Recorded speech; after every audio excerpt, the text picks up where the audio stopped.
Le dictionnaire politique de ce soir est consacré à la célébration de la liberté d'expression. Vous savez, le 3 mai, l'humanité célèbre chaque année, donc à cette date, la liberté d'expression, de manière de consacrer cette liberté, sinon d'encourager les journalistes à mieux travailler, mais aussi à dénoncer ce que nous vivons au quotidien sur le terrain de l'action. Et ce soir, pour en parler sur ce plateau, j'ai reçois Alphonse Ndongo, qui est avec moi sur ce plateau. Vous savez, il est journaliste indépendant, journaliste économique et financier.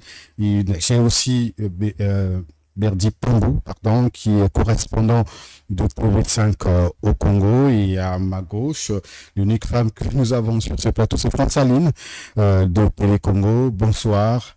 Bonsoir. Alors, les journalistes parlent du journalisme ce soir, sinon vous parlez de vous-même ce soir, mais je tiens quand même à rappeler la thématique de cette année, la thématique internationale, c'est la presse au service de la planète, crise environnementale et urgence du journalisme, et le journalisme, ou sinon le journalisme engagé face à la planète, sinon la responsabilité du journaliste face à la protection de l'environnement. Mais d'entrée de jeu, nous aborderons ce sujet, surtout le thème international, vers la fin de cette émission. Mais nous voulons d'abord nous consacrer à l'actualité nationale, sinon l'engagement, la responsabilité du journaliste vis-à-vis de la gestion de l'information sur les réseaux sociaux. Alors, France Ali de Tukaveka, une question. Est-ce que vous êtes une journaliste libre au Congo? Oui et non. Oui et non, parce que je pense par ma tête. Donc c'est déjà oui, parce que je suis libre de penser ce que je veux. Mais je ne dis pas forcément ce que je pense, parce qu'il y a des restrictions, il y a une ligne éditoriale à respecter, il y a des considérations sociétales à prendre en compte. Donc du coup, je peux dire que, en gros, je ne suis pas totalement libre comme je le souhaiterais. Alphonse Ndongo, je suis à vous. Est-ce que vous êtes un journaliste libre? Je répondrai exactement comme le dit ma consoeur Aline, libre, oui, parce que c'est reconnu la liberté d'expression dans notre pays, mais aussi on reste limité parce que il faut savoir qu'un journaliste doit être responsable en se disant est-ce que cette information, je dois la mettre à portée de main ou de vue de tout le grand public, ou alors je dois la gérer moi-même. Et tenant compte de tout ça, ça fait que on peut le faire parce qu'on sait très bien que si on va au-delà, on sait ce qui nous attend. Et donc, on doit tourner notre langue cette fois dans la bouche, comme dit un adage africain. Ce n'est pas toujours facile dans ce contexte parce qu'un journaliste doit s'adapter au contexte socio-politique du pays dans lequel il exerce, du média dans lequel il exerce. Aline parlait tout à l'heure de ligne éditoriale. Chaque organe a une ligne éditoriale et je peux dire que partout dans le monde, le journaliste n'est toujours pas libre. Moi, je connais un ami qui m'expliquait une histoire. Il travaille dans une grande chaîne en France que nous suivons tous ici. Permettez que je ne donne pas le nom. Et pour avoir seulement l'ancien débat sur le LGBT+, avec des amis, des confrères journalistes, ça lui a valu, n'est-ce pas, un licenciement. Donc, ça veut dire que on est libre, oui, c'est reconnu, mais on n'est toujours pas aussi libre parce qu'il y a des choses qu'on ne peut pas dire parce que vous savez très bien que soit vous n'avez pas de preuves, mais l'information est vraie. Et si donc vous la mettez à portée de main du grand public, eh ben, vous devez vous attendre à ce que vous soyez convoqué parce qu'on va vous demander des preuves. Donc, en ce moment, le journaliste a une énorme responsabilité. Au-delà aussi même, responsabilité sociétale. Vous vous dites, est-ce que je dois donner cette information au risque de donner peut-être du grain à moudre à des jeunes qui n'ont pas certainement la connaissance requise. Donc voilà, c'est ce que je peux dire d'entrée de jeu. Voilà, Berdi Pambou, correspondant d'un média international. Nous savons que comment vous traitez l'information. Alphonse Ndongo l'a dit, très professionnel. Alors, est-ce que vous êtes un journaliste libre en tant que correspondant de TV5 au Congo? Par rapport à tout ce qui existe comme test et loi, il y a la liberté, il y a tout, mais on travaille dans des contextes qui sont les nôtres par rapport à notre pays et tout. Donc parler de liberté, ça, en tant que journaliste, on essaie d'être libre pour faire ce métier. On essaie d'être libre pour faire ce métier parce que le contexte n'est pas peut-être le meilleur au monde. Parce que quand on parle de liberté d'expression, on regarde le Congo, quand on parle de liberté de journalisme, liberté de presse par exemple, il y a des problèmes, que ce soit au Congo et ailleurs. Et moi, en tant que journaliste, je me force d'être libre pour apporter la bonne information à des gens qui nous suivent. Voilà, France Aline, il y a une sorte de guéguerre entre les dirigeants et les populations, et c'est souvent le journaliste qui le subit de plein fouet. Il ne peut passer une semaine au Congo sur les réseaux sociaux, surtout qui est à Télé Congo, d'ailleurs, hein, sans être attaqué par les populations, les internautes qui vous disent, ben, au Congo, il n'y a pas des journalistes libres, vous êtes tous corrompus, vendus. Alors, quelle réaction avez-vous face à ces attaques, sinon à ces remarques des populations? Vous savez, c'est difficile de faire un commentaire sur le métier de l'autre. C'est toujours facile de regarder comment l'autre travaille et de juger facilement quand on est en face que d'être dedans. Parce que je sais que chaque métier a ses réalités. C'est pas propre au journalisme. Même ceux qui nous critiquent, certainement, sont dans des domaines assez pointus qui nécessitent aussi certaines considérations de la part de la société. Aujourd'hui, tout le monde se plaint des fournitures, par exemple, en denrées de base qui aujourd'hui frappent tout le monde.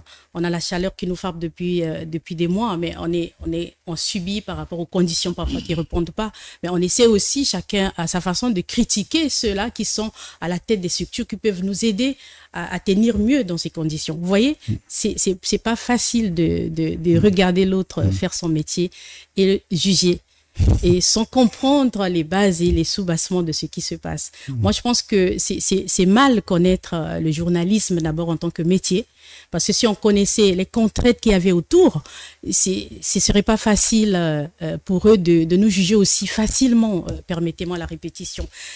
Nous jouons un rôle très important. Nous servons d'interface entre les populations et les pouvoirs publics, ce qui appelle en nous, comme l'a dit tout à l'heure Alphonse Ndongo, une responsabilité, une auto-censure quelquefois et une rétention parfois de certaines informations, de certaines choses pour ne pas mettre de l'huile au feu, comme on le dit. Mais ça demande aussi du courage quelquefois, quand on est sur le terrain d'action, de montrer le peu qu'on essaie de montrer, parce que c'est pas facile. Et c'est pas propre au Congo, hein. On peut sillonner partout en Afrique ou dans le monde. Chaque pays a ses réalités, selon nos traditions, selon la marche de notre société. Mais je pense que critiquer un journaliste qui pourtant devait constituer un allié de la population et de ceux-là qui critiquent, je pense que c'est mal voir les choses. Yeah. Mal voir les choses, Alphonse Ndongo, hein, vous êtes très suivi, mais très bien apprécié aussi, hein, mais les critiques ne manquent pas de temps en temps. Il arrive que non, mais Alphonse Ndongo, vous nous avez dessus. Aujourd'hui, on vous dit, vous avez bien fait. Et demain, quand vous faites un article qui tend à mieux présenter les choses, ce que fait le gouvernement surtout, on vous taxe de journalistes vendus. On se souvient bien des déjeuners de presse que nous avons eus avec le Premier ministre. On se souvient des attaques sur Internet. Alors, comment percevez-vous l'attitude de ceux qui nous suivent, de la population, des internautes et des téléspectateurs? Alors, quelquefois, moi, je les comprends, hein. Vous savez, on est dans un monde aujourd'hui de globalisation de l'information, c'est-à-dire que grâce aux terminaux, on sait exactement ce qui se passe dans un autre pays, ce qui se passe en France, ce qui se passe aux États-Unis. Peut-être comparaison n'est pas raison, mais ce qui se passe plus proche de nous. Et on voit comment les journalistes, certainement, dans des pays qui sont autour de nous, un peu au-delà en Afrique de l'Ouest, le rôle qu'ils jouent, comment ils sont un peu beaucoup plus libres. Et je comprends que, quelquefois, les Congolais, lorsqu'ils font donc, c'est-à-dire les consommateurs de l'information, font des comparaisons, il peut arriver qu'ils se disent, au Congo, il n'y a pas de journalistes, parce qu'ils font des comparaisons avec peut-être nos confrères de la RDC, où on voit beaucoup plus une certaine mouvance dans la gestion de l'information, où les gens disent un peu aussi tout, et où souvent aussi on confond le journaliste à un influenceur. Donc, je crois que ça relève du comportement sociologique même des consommateurs de l'information. Moi, je me réjouis lorsque vous êtes journaliste, hein, si aujourd'hui on vous critique, en vous taxant d'être plus proche, je ne sais pas, de la mouvance présidentielle ou de l'opposition, réjouissez-vous. Parce que si vous êtes journaliste et que vous n'avez pas ces attaques, alors il faut vous poser des questions. Ça veut dire que vous n'êtes pas journaliste. Un journaliste, c'est lui qui aujourd'hui peut être taxé par ceux qui pensent que ce monsieur roule pour tel camp, et le lendemain, ils reviennent vers vous pour dire « Ah, vraiment, on s'excuse, hein, parce qu'on se rend compte que finalement, tu nous as aidé dans telle information. » Donc, un bon journaliste doit être honnête. Au-delà de l'éthique et de la déontologie, c'est d'abord l'honnêteté qui compte. Moi, je me réjouis si les gens, quelquefois, peuvent trouver que bon, pourquoi vous êtes allé déjeuner sur la table avec le Premier ministre. Moi, je n'ai pas honte de leur dire, écoutez, je ne vois pas des hommes politiques dans ce pays qui en font autant. Et pour une fois qu'une autorité le fait, je suis preneur. Cela ne veut pas dire pour autant que je suis maintenant, je suis à la sauce de la primature, mais c'est l'occasion parfois aussi de faire comprendre à nos dirigeants certaines choses. Soit qu'ils faillent l'ignorer, soit qu'ils ignorent totalement. Donc notre rôle devrait être celui-là. Il ne faut pas s'occuper du qu'en dira-t-on, parce que le candidaton existera toujours dans notre travail.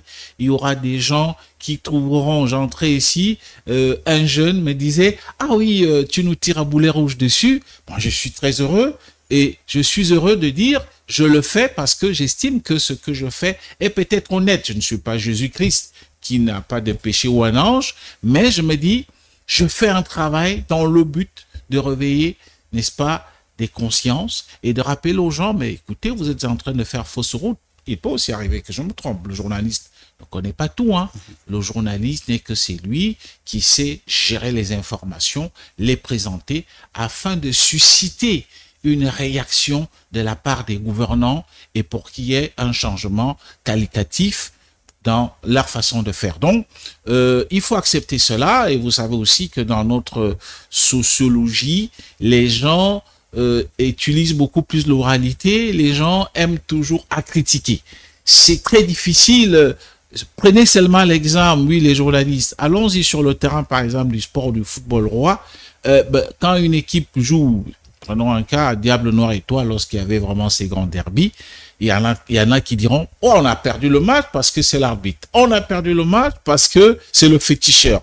On a perdu le match parce que le joueur là, on dirait on l'avait vu à Bakongo ou à Talanga. Donc, ça relève de la congolaiserie, tout ça. C'est-à-dire qu'il faut accepter, il faut tout simplement seulement se dire, je fais bien mon travail, eh ben, tant mieux s'il y a des gens d'un côté qui apprécient et de l'autre, il y en a qui n'apprécient pas. Ben, on ne peut pas faire mieux. Même Jésus-Christ n'a jamais été aimé de tout le monde. Même le prophète Mohamed n'a jamais été de tout le monde. Pourquoi voudriez-vous que nous, des journalistes, nous qui sommes aussi des gens comme tous les autres, n'ayons pas des ennemis ou des amis? Ça fait partie, n'est-ce pas, de la vie. Voilà. Allez, Verdi, Pambou. Les critiques sont normales, hein. Mao Tse-tung écrivait dans son livre La contradiction qu'il y a que grâce à la contradiction que l'homme évolue. Donc si aujourd'hui on est critiqué, écoute, ça nous aide à voir si on a mieux fait ou pas et d'améliorer. Mais après, les gens qui critiquent ne sont pas journalistes, donc ne connaissent pas vraiment la réalité que vivent les journalistes en pratiquant ce métier, qui est un métier très noble et après qui est un métier, j'ai envie de dire, chez nous, on pense que c'est un métier que les gens pratiquent, que c'est les gens qui le pratiquent ne gagnent pas bien leur vie et tout. Mais en fait, ce métier, comme le métier d'être enseignant, parce que ce sont des métiers nobles, ce sont des métiers qui aident les gens à évoluer, qui aident les gens à aller très loin. Donc pour moi, ces gens qui nous critiquent, écoute, ils font leur part des choses, hein.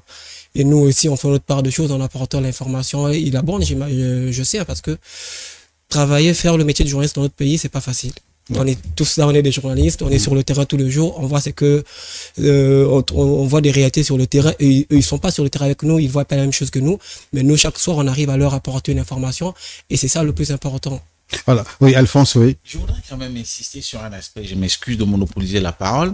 Il faut faire le distinguo entre le journaliste et l'influenceur, parce que les réseaux sociaux aujourd'hui sont inondés par des influenceurs. Oui, Alphonse, on va en parler de ça. On va arriver. La question, la troisième question que je vous pose, c'est celle de savoir, mais pour qui travaille le journaliste? Est-ce que les populations n'ont-elles pas raison? Et quand, par exemple, prendre des cas d'Ornano, le drame d'Ornano, les journalistes, ils ont fait remarquer, ils ont fait remarquer que les journalistes n'ont pas vraiment abordé dans leurs médias. Il y a des problèmes d'eau aujourd'hui, de pénurie d'eau, les problèmes d'électricité, les journalistes n'en parlent pas assez. C'est ce que disent les populations. Il y a beaucoup de choses qu'elles pensent, selon leur critique, les journalistes ferment les yeux dessus au lieu de s'impliquer dans ces dossiers. Pour qui travaille le journaliste réellement? Moi, je pense que sur ce point, les gens qui le pensent comme ça n'ont pas forcément tort, parce que des fois, nous-mêmes, nous donnons le bâton aux populations de nous frapper dessus. Vous avez pris le cas de Ornano. Il y a eu beaucoup de critiques sur les journalistes, sur la manière dont le sujet a été traité. Oui, c'est vrai. Entre nous, dans les corporations, on a eu aussi certaines positions dans ce sens, parce qu'on n'a pas été très réactif en tant que média, en tant que journaliste. Et on a souvent tendance, dans ce genre de situation, d'attendre que l'information parte du haut pour nous parvenir. Or que nous sommes là pour faire des investigations, aller voir ce qui s'est passé. Déjà, le rôle du journaliste, c'est quoi? Ça, c'est constater les faits et les rapporter. On ne l'a pas fait. On attend que le gouvernement, les autorités, les responsables puissent se réunir d'abord, constituer un comité de crise, trouver un terrain d'entente, faire un communiqué. Et c'est à ce moment-là que nous, les journalistes, on arrive maintenant à pouvoir ouvrir nos bouchées, à pouvoir jouer notre rôle. Or, là, je pense qu'on se perd un peu, on sort de notre rôle. On n'est pas dans notre rôle. On devient comme au lieu d'être observateur, rapporteur des faits, on devient comme des rapporteurs d'une réunion simple. Voilà. Sans vérification sur le terrain, on se contente des communiqués, des discours, des déclarations des autorités. Est-ce que ces déclarations que nous recevons coïncident avec la réalité de terrain? Pas du tout. Souvent, c'est pas le cas en ce qui concerne nous, les journalistes au Congo. Donc, je pense qu'on doit quand même se réveiller un petit peu, essayer de nous poser cette question, remettre un peu les b.a.-ba du métier dans nos têtes et se poser les questions si nous faisons bien notre travail, si nous traitons avec responsabilité tous les sujets qui se posent devant nous, si nous jouons réellement notre rôle en tant que tel pour la promotion des valeurs qui aident au développement de nos sociétés. Je pense que là, il y a à manger et à boire quand même. Alphonse Dongo, vous êtes... En fait, moi, je voudrais bien intervenir sur... dans le domaine de l'information, il y a des médias qui font des infos en continu. Et il y a ceux qui font des éditions, des journaux et tout. Et au niveau de nos presses locales, au fait, au niveau de nos médias locaux, on n'a pas de médias qui font des informations en continu. Il y a Vox qui le fait, qui dès le matin de l'acte de Ornano a donné l'information. Il n'y avait pas des chiffres exacts, tout le monde se supputait là-dessus.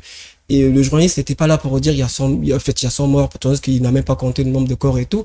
Il faut être sur le terrain et tout. Donc, Télé Congo, par exemple, il y a des journaux, donc il fallait attendre des journaux pour que ça passe. Et moi, je trouve que c'était pas mal traité. Hein. Moi, je trouve que c'était pas mal traité sur le cas de Ornano, parce que nous, on a été sur le terrain. D'ailleurs, on était sur le terrain avec des journalistes de Tchédeka, avec d'autres journalistes. On a fait toutes les morgues, on a fait des hôpitaux, et on a fait nos constats par nous-mêmes. Mais nous, on diffuse le soir. Qu'est-ce qu'on fait? Voilà. Donc, on le diffuse le soir. Donc, on a été sur le terrain dès 5 heures, mais on diffuse le soir, donc on le diffuse le soir. Et sur d'autres sujets, on le fait. En fait, quand on parle de l'eau, on le fait. Moi, je travaille pour TV5 Monde. On va pas continuer à rester sur ces mêmes informations. TV5 Monde, c'est une chaîne qui parle à plus des gens dans le monde entier et tout. Il y a la presse locale qui doit aussi se saisir de ce genre de sujets. Mais on y voit, il y a des médias qui s'intéressent à ces sujets. Sur l'eau, on en parle depuis des années. Quelque part aussi, c'est le retour des pouvoirs publics qui font rien. Les journalistes, ils font leur boulot, ils font leur part de choses, ils rapportent les faits à l'écran, ils rapportent l'information, mais les autorités, ils ont mieux fait de ne pas nous aider sur ce domaine-là, parce que ils participent pas, ils accompagnent pas aussi, ils suivent pas ce que nous on leur met à l'écran. Là, il y a des problèmes d'électricité. Tous les jours, on parlait tout à l'heure des influenceurs, on voit sur les TikTok et sur les réseaux sociaux, les gens parlent de Yadou. Mais le gars, il est maintenu là comme directeur de cette société, mais ça fait des mois qu'on a des problèmes d'électricité et des jours pour certains quartiers et tout, mais il n'y a pas de sanction. Mais ça, c'est pas notre faute à nous. Et Fortuna, je pense que je voulais bien ajouter quelque chose. Je pense que le problème viendrait aussi du fait que les journalistes aujourd'hui ont tendance à se laisser un peu guider par... influencés par les hommes politiques, par les pouvoirs en place. C'est vrai, ce sont les acteurs de notre société qui ont la maturité qu'il faut pour nous donner, fournir certaines informations. Mais on est un peu aujourd'hui comme à leur merci, parce qu'on se rige en paix, on nécessite eux. Vous voyez ?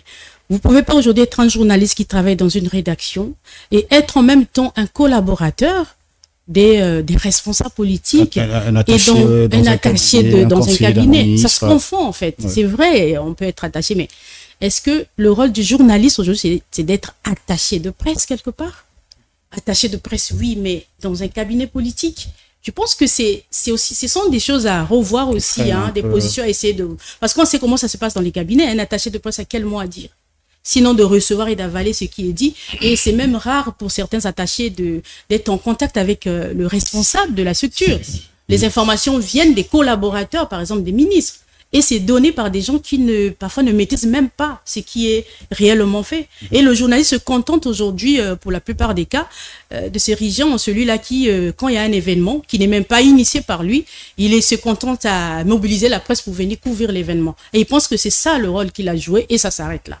Et une personne comme ça, face à un sujet qui concerne la société, qui demande une position d'un professionnel de la communication, aura quelque chose de bon à dire qui va convaincre les gens? Je pense que non. Donc, on est un peu comme des journalistes qui sont à peu près, on va dire, politisés. Et on fait plaisir aux maîtres, on fait plaisir à ceux-là qui nous, entre guillemets, nous nourrissent. Voilà. Alphonse Dongo, vous êtes journaliste économique et financier. Il y a beaucoup de crimes économiques dans ce pays. Il y a pas longtemps, il y a quelques semaines seulement, on a vu comment le directeur général des impôts a été interpellé pendant 24 heures à peu près, sinon plus. Il sort de là après avoir payé une caution selon les informations de notre confrère le Troubadour. Alors, mais la population nous reproche, vous, surtout vous, de ne pas trop parler de ces crimes économiques, alors que le président l'a reconnu lui-même que la justice est infectée, le système est dans la corruption totale, mais les journalistes n'en parlent pas vraiment, on ne dénonce pas ces crimes économiques.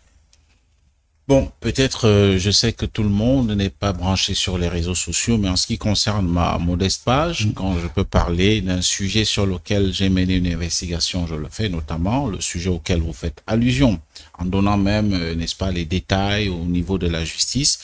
Le problème qui se pose peut-être dans notre pays, c'est que il faut aussi qu'on ait une presse bien formée, hein, c'est-à-dire des gens qui ont de l'audace, parce que ce qu'Aline vient de dire est vrai, hein, des journalistes sont un peu comme amorphes, comme dans une espèce de pusillanimité, reproduisant ce qui est facile.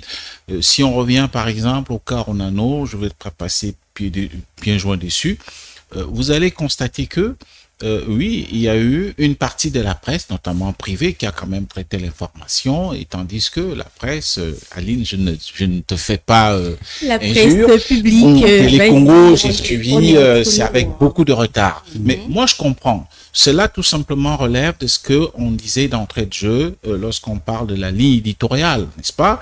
Un journal, notamment en ce qui concerne la télévision nationale publique, c'est pour les informations du gouvernement. Donc on peut dire que la direction, la vraie direction, n'est-ce pas, de cette télévision, c'est beaucoup plus le gouvernement. Et donc le gouvernement juge de la nécessité ou pas de faire passer une information. Mais maintenant, ce que je peux reprocher aux journalistes que nous sommes, c'est-à-dire que vous êtes dans une chaîne publique ou même vous êtes à Téléka TV et que le DG dise non, cette information ne passe pas parce que bon, on a des publicités là-bas ou bien nous avons des accords ou bien on a une ligne éditoriale à respecter. Aujourd'hui, grâce aux terminaux, un journaliste doit avoir sa page. Il doit avoir sa page Facebook, il doit avoir son compte TikTok, il doit avoir son compte Instagram, il doit avoir son compte X. Et vous avez vu dans une chaîne de radio comme RFI, Alain Foucault, qui d'ailleurs vient de rendre son tablier, il avait son compte à partir duquel, évidemment, il pouvait communiquer. Ça veut dire que sa rédaction dit, bon, tel sujet, nous n'en sommes pas preneurs. Lui, il traitait ce sujet-là. Et aujourd'hui, grâce donc à ces terminaux, un journaliste ne peut plus dire « Bon, moi, ma rédaction ne veut pas qu'on traite de ce sujet » parce que vous pouvez en parler. Et prendre le risque, pourquoi pas, de s'entêter si on vous dit « Écoutez, bon, vous choisissez entre votre page Facebook et notre ligne éditoriale, vous dites « Écoutez, je choisis ce que je fais de manière tout à fait indépendante ». Je pense qu'il y a aussi un confrère comme ça sur place, hein, je vois Dimi dans sa page, sur sa page, qui pourtant est reconnu comme journaliste du Patriote, mais sa page, j'ai l'impression a beaucoup plus d'audience que lorsque il était au Patriote. Je vais prendre un exemple sur moi-même. Moi, j'étais à Jeune Afrique Économie. Il y a des gens qui me demandent, mais comment tu es parti de Jeune Afrique Économie? Oui, on m'avait fait une offre plus intéressante ailleurs, notamment à Terre Africa, qui était dirigée par des Français, mais autre chose, je devais partir parce que, à un moment donné, vous sentez que vous envoyez une information et le patron vous dit non, tu sais, c'est mon ami, telle personne, essaye un peu de faire ceci. En ce moment, je ne me sens pas libre. Oui, mais est-ce que c'est pas aussi, vous l'avez dit, vous deux, France-Aline et vous, au début de cette émission, l'environnement sociopolitique, les rapports que nous avons, les rapports sociaux. Est-ce que ce n'est pas aussi ces rapports qui nous influencent, qui nous fragilisent un peu? Vous êtes amis avec tel ou tel ministre, vous avez des très bons rapports. À un moment donné, vous ne pouvez pas donner une information qui est à charge, on va dire comme ça, entre guillemets, sur ce ministre-là. Et donc, vous êtes obligé de vous abstenir. Et finalement, c'est le ministre qui perçoit mal votre attitude et parfois qui vous appelle pour vous dire, écoute, vous savez quel rapport que nous avons, pourquoi est-ce que ce n'est pas aussi les relations humaines que nous avons entre nous en tant que Bantou et en tant que Congolais et qui fragilisent ce métier? Oui, il y a cet aspect aussi des relations humaines parce que, comme on l'a dit un peu plus haut, que on a cette mauvaise manière aujourd'hui de vouloir se familiariser avec les hommes politiques parce que quelque part on sait que nous leur sommes redevables. On pense que bon, être ami d'un homme politique, je vais bénéficier de certaines faveurs et surtout c'est surtout des besoins ou des raisons économiques. Hein. On va pas se le cacher et c'est là où on va pas peut-être tout le temps jeter l'anathème sur le journaliste. C'est aussi que le journaliste travaille dans des conditions qui ne répondent toujours pas. Le journaliste travaille pour combien? Il a quel revenu? Et avec tout ce travail qu'il fait, est-ce que ce qu'il gagne est à la hauteur du travail qu'il donne, qu'il fournit? Ça se justifie aussi par cela. Mais le problème est aussi à comprendre au fait que, comme l'a dit Alphonse, on peut sortir du cadre de sa rédaction pour essayer de s'affirmer en tant que journaliste en créant ses pages, mais cela est au cas par cas. Je vais pas mâcher les mots, je suis à Télécongo. Télécongo, je pense pas, me permettra aujourd'hui d'avoir une page qui aujourd'hui travaillera et m'aidera à donner des arguments personnels sur certains sujets qui sont peut-être traités à Télécongo d'une autre façon. C'est pas possible. Soit je démissionne de Télécongo pour aller faire ce que je veux faire, soit je reste au Télécongo et je respecte la ligne éditoriale. Et je pense que le problème doit être vu au niveau de Télécongo peut-être en termes de la révision de sa ligne éditoriale, parce que la ligne éditoriale, moi en tant que journaliste de la chaîne, je l'aperçois un peu mal parce que on dit une chaîne nationale, service public. Mais est-ce qu'on sait ce que c'est qu'un service public? On est un service public au service du gouvernement et des populations ou qu'au service du gouvernement? Parce que la ligne éditoriale, elle est claire et dit la ligne éditoriale de Télécongo est celle édictée par le gouvernement. Donc c'est clair. Donc vous ne pouvez pas sortir de la volonté du gouvernement. Donc c'est souvent ceux qui critiquent Télécongo qui ne comprennent pas. Qui ne comprennent pas, nous jettent des bâtons dessus des pierres, mais on travaille selon ce qui nous lie à Télécongo, c'est le respect de la ligne éditoriale. Voilà. Oui, Alphonse Dongo, vous avez des amis aussi au gouvernement. Et à cause de ces relations, vous abstenez souvent de traiter telle ou telle information. Non, je suis honnête pour le reconnaître. Ne pas le reconnaître, c'est être franchement méchant. On a des amis, après pratiquement 20 ans de presse, on a des amis, on en a connu certains quand on était à Jeune Afrique Économie, d'autres qu'on finit par fréquenter aujourd'hui, peut-être par la force des choses. Ça fait que on est quand même dans un environnement où il y a beaucoup de camaraderie, il y a des liens parfois aussi, pourquoi familiaux. Il est arrivé quelquefois que vous traitez une information quelqu'un cherche, il passe par un cousin, une cousine qui t'appelle, est-ce que tu sais, tel DG, c'est un ami, vraiment, il a dit, est-ce que tu ne peux pas laisser tomber? On a ce genre de pression. Et comme on est quand même dans une ville où on se connaît pratiquement tous, souvent c'est ennuyeux. Je vais être honnête, moi j'ai une information sur le Trésor où il y a eu un détournement où quelqu'un même, je crois, déjà gardé à l'acide, mais je ne peux pas traiter cette information parce que quelque part, je connais très bien la personne et si je traite cette information qui est encore sous silence, alors les gens me diront, ben, c'est pas toi qui peux quand même traiter cette information. Or moi, ça m'empêche moi aussi de faire mon travail. Mais vous avez aussi, pourquoi pas, le devoir de reconnaissance. Il peut arriver, il faut reconnaître que le journaliste, comme l'a dit Aline, et tout le monde le sait, vivote. Bon, et quelquefois, il y a des ministres très malins. Il suffit qu'ils apprennent que Alphonse a perdu sa maman. Alphonse! Et il est très gentil, comme le Saint-Esprit, vous apporte un petit nguiri, bon, enterrez maman. Dites-moi, comment est-ce que demain... Est-ce que demain, vous allez vous retourner comment vous apprenez qu'il est dans, voilà, dans une situation indélicate? Qu'est-ce que vous faites? Vous êtes obligé de gérer l'information et quelquefois de l'appeler ou de lui dire non, quand même, monsieur le ministre, ne faites pas ça parce que ça. Mais vous avez une certaine retenue. Mais je veux dire, cela n'est pas propre, loin s'en faut, qu'au Congo. Ça se passe comme ça partout, même au niveau de la presse occidentale. Vous avez aussi perdu. Vous ne verrez pas le Figaro en train de tirer à boulet rouge sur Macron. Ouais. Parce que le Figaro, c'est un journal de la droite. Vous avez aussi perdu des amis aussi à cause du traitement. À un moment, quand vous fermez les yeux, vous tentez de vous essayez, sinon vous voulez être objectif, vous perdez des amis qui supportent mal le fait que Alphonse... J'avoue qu'il y a des moments où tu t'es dit, mais quand même, c'en est un peu de trop. Je traite cette information et c'est l'ami ou alors la personne tellement elle est puissante qui vous appelle pour dire, bon, merci, j'ai vu ce que tu as fait et... quelquefois, moi je ne vais pas revenir sur un cas où je me suis retrouvé à la DGST, je n'ai jamais parlé de ça, tout simplement parce que j'ai voulu être honnête en traitant une information. Mais cet ami m'a fait comprendre que ben tu as oublié que nous sommes des amis et bon, il a usé de ses moyens assez forts pour que je me retrouve là pendant quelques jours. Donc, il y a trop de risques, il faut le reconnaître. On est quand même dans un monde, il peut aussi arriver que moi je sois en train de traiter une information. Si toi, Fortuna, tu viens me voir, tu me dis, aïe, s'il te plaît, le monsieur là, c'est mon grand frère. Faut pas faire ça. Et quelquefois, donc on a ses limites. Mais je voudrais dire que ce n'est pas une particularité congolaise. Ce n'est pas une exception congolaise. C'est des choses qui se passent partout. Les autres, peut-être, ils ont un peu plus d'objectivité et ils ont un peu une autre façon de voir les choses. Il y a aussi des lobbies qui existent aux États-Unis, qui existent en France.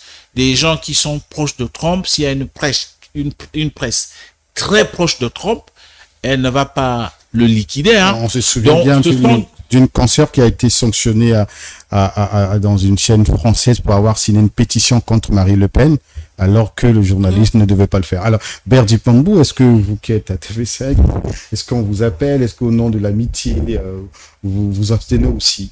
Vous abstenez aussi?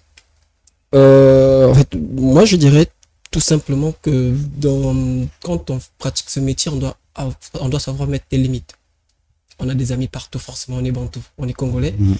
On a toujours vécu là, on peut pas manquer des amis ici et là, mais il faut savoir mettre des limites, il faut savoir mettre des barrières pour éviter que des relations personnelles rentrent dans des relations professionnelles. Et c'est ce que moi je me force à faire à chaque fois que je suis sur un sujet de reportage. Mais après, il faut le reconnaître, hein. Comme a dit Aline et Alphonse, c'est pas facile. C'est pas facile pour nombre de journalistes. Mais moi, personnellement, je me bats à rester dans ces limites-là et tout. Je vais vous parler, par exemple, d'une expérience que j'ai vécue moi sur un sujet de reportage que j'ai eu à faire, qui a eu à faire beaucoup du bruit, qui a poussé des gens, appelle des gens pour me demander de ne pas faire mon reportage. Bah, au finish, on l'a fait, hein. Parce que quand on est sur un sujet, surtout quand ça prend du temps, on le fait, on le fait. Mais après, c'est parti où ça pouvait partir avec tout ce qu'on connaît, comment est-ce que les gens réagissent chez nous. Mais tout ce que je dis, en fait, c'est faut savoir mettre des limites sur les relations personnelles et les relations professionnelles. Fortuna, je pense que sur ce point, il y a un aspect aussi à épingler. Il faut savoir que nos gouvernements prennent aussi parfois très mal la critique. Ils n'acceptent pas la critique. Or, quand on est appelé à diriger les gens, à diriger les hommes, on doit aussi accepter qu'en tant qu'homme, on peut commettre aussi des erreurs. Et la société vous regarde, peut aussi vous dire non, ce que vous avez fait là, vous pouvez le faire mieux. Mais nos gouvernements, ce que nous avons remarqué en tant que journalistes, acceptent très mal la critique. Quand la critique, elle est même très fondée, elle est prise comme une sorte d'affront. Et tout de suite, vous êtes considéré comme un ennemi, alors que vous faites ça pour son bien aussi, peut-être parce parfois, il n'a pas vu ce que vous avez vu.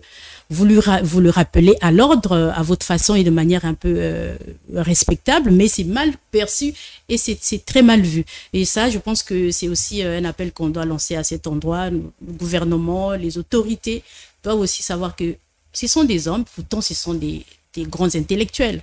L'intellectuel, c'est celui qui aime le débat et la critique. Donc, il faut accepter aussi la critique, surtout quand elle est bien faite. Et parce qu'on sait qu'il y a aussi des critiques qui sont faites de manière abusive, on le sait. Voilà.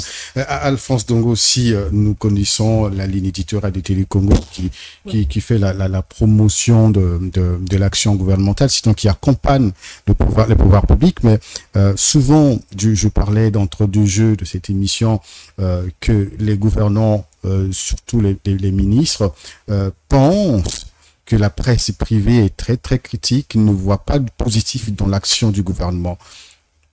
Alors, je voudrais quand même, avant d'y répondre, ajouter quelque chose, sinon ce serait donner un mauvais exemple à des jeunes confrères, à des jeunes consoeurs. Ce n'est pas parce qu'on est ami d'un ministre ou son parent qu'on ne doit pas faire son travail. Il faut savoir se mettre en lévitation pour toujours bien faire son travail, pour ne pas donner l'impression qu'on ne cesse d'être journaliste. Maintenant, en réponse à la ligne éditoriale de Télé Congo, qui, on le sait, est d'essence gouvernementale, parce que c'est le relais, on dit souvent même que c'est la caisse de résonance des activités gouvernementales. Je peux bien comprendre. Et de l'autre côté, on a souvent présenté la presse privée, dont vous et moi, comme des gens très critiques, en fait non, une presse qui est contre le gouvernement, c'est qui est archi faux.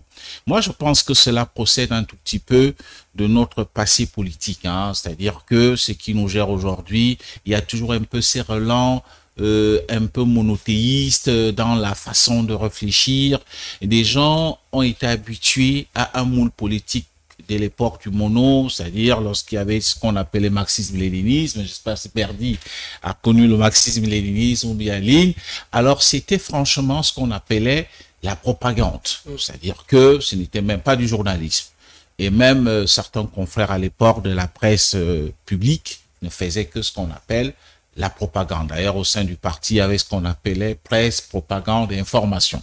Donc, les gens ont commencé à pratiquer vraiment le journalisme à la suite, n'est-ce pas, de la conférence nationale souveraine de 91.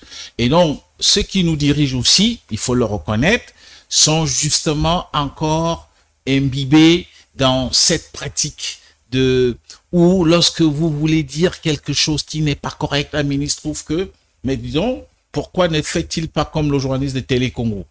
Parce que les gens n'ont pas été habitués à la critique. La presse propagande, c'était tout va bien. C'est-à-dire que si on dit ça c'est noir, il faut dire c'est noir. Il ne faut pas dire non, ce n'est pas noir. Alors, ça pose un problème lorsque ceux qui donc s'investissent dans, n'est-ce pas, sur le landerneau politique national, ils ne sont pas déjà donc habitués à la critique, ils ne sont pas habitués à des questions difficiles.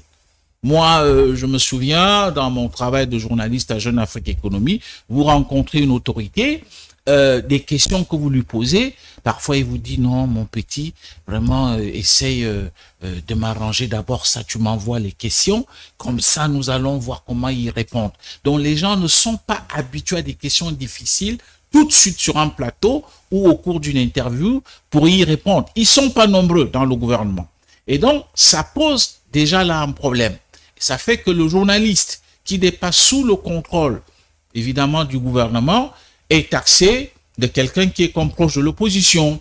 Parce que lui, il ne dira pas exactement, il ne va pas faire son journal en ressassant les activités gouvernementales. Il va chercher un peu des informations plus pertinentes, des informations qui accrochent et qui peuvent faire que il vende son journal ou qu'il soit en vue. Et c'est ce qui crée donc souvent, je peux dire parfois aussi, comme une espèce de point de marquage ou de frontière entre nos confrères de Télé Congo et nous qui sommes de l'autre côté. Pourtant, nous sommes tous journalistes. Mais je rappelle quand même à toute fin utile, à un moment donné, il faut le reconnaître, on va pas dire Télé Congo, voilà, ils ne font que le relais des activités gouvernementales. Il faut le reconnaître, à la suite de la conférence nationale souveraine, il y avait des débats contradictoires à Télé Congo, où on trouvait un opposant, on trouvait de l'autre côté, d'un côté un opposant et de l'autre un homme de la majorité. Donc, il n'est pas difficile aujourd'hui de le faire. Je pense que c'est ça aussi, c'est ça qui fait que Télé Congo ne doit pas rester dans la façon de faire des années, je sais pas, 90, alors qu'aujourd'hui, les jeunes et les téléspectateurs sont plus intelligents et peuvent comparer ce qui se passe d'une chaîne publique à un autre ou alors d'une chaîne publique à une chaîne privée. C'est pourquoi, moi, je pense que Aline a raison de dire, il faut peut-être apporter un plus pour qu'on ne se dise pas, le journaliste, c'est seulement celui qui doit relayer les activités gouvernementales lorsqu'on travaille dans une chaîne publique, Radio Congo, Télé Congo, mais que le journaliste, c'est celui qui doit faire travailler son cerveau pour être utile à la société. Parce que je vous prends un exemple, je vais vous faire réagir, Berdy, à propos. Une autorité me disait il y a quelques jours que pendant la période de 2023, donc toute cette année, du début de l'année jusqu'en à peu près novembre, l'électricité était stable. Mais les journalistes n'ont même pas abordé dans leur reportage, n'ont pas épinglé cette situation, mais on attend que quand il y a un problème et les journalistes s'acharnent sur le gouvernement. Est-ce que, Alphonse Dongo, vous reconnaissez aussi que les journalistes, surtout dans de la presse privée, ferment les yeux sur ce qui est positif? Parce que habitué à critiquer, à ne voir que le noir. Bon, soyons honnêtes, hein, les journalistes, certains confrères ou consoeurs sont un peu paresseux pour aller vraiment fouiller dans un dossier comme celui de l'électricité. Il faut pas seulement voir parce qu'il y a des coupures, mais il faut aller en profondeur. Quel est le problème de fond?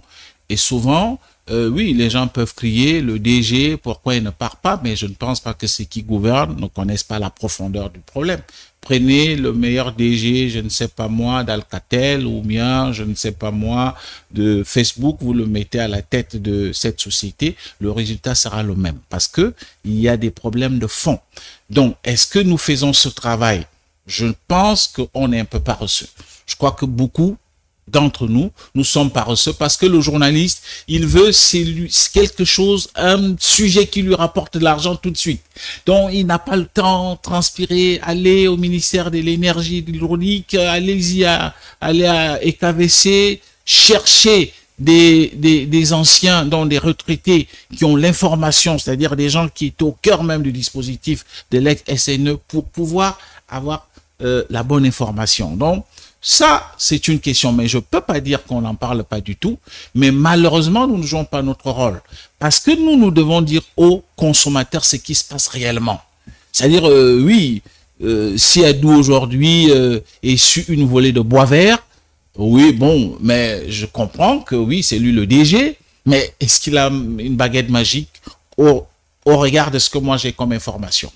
Vous voyez, voilà. Donc c'est là où nous ne jouons pas notre rôle pour informer vraiment le grand public. Berdy Bombo, l'angle que vous choisissez dans le traitement de l'information, c'est que du négatif. Non. Parce que le gouvernement reproche souvent à la presse privée. Non, mais pas du tout. Quand ça marche, on en parle. Quand ça marche, on en parle. Parce que si ça marche pas aussi... souvent, on ne voit que ce qui ne marche pas, même quand ça marche. Non, mais même quand ça marche, on en parle. On a été à Port-Noir, là où le président a inauguré, encore lancé l'exportation du gaz pour le Congo. On a fait ce sujet. C'est positif. C'est un très bien sujet pour le pays qui devient aujourd'hui exportateur du gaz. On en parle. Il n'y avait pas que des correspondants des médias internationaux. Il y avait de la presse locale aussi. Donc, on a évoqué ce sujet. Et pour revenir sur la question de l'électricité, ben, écoute, comme a dit Alphonse, il y a un problème de fond. Ça n'a jamais marché. Le problème Mais c'est ce que la presse n'explique pas réellement à la population.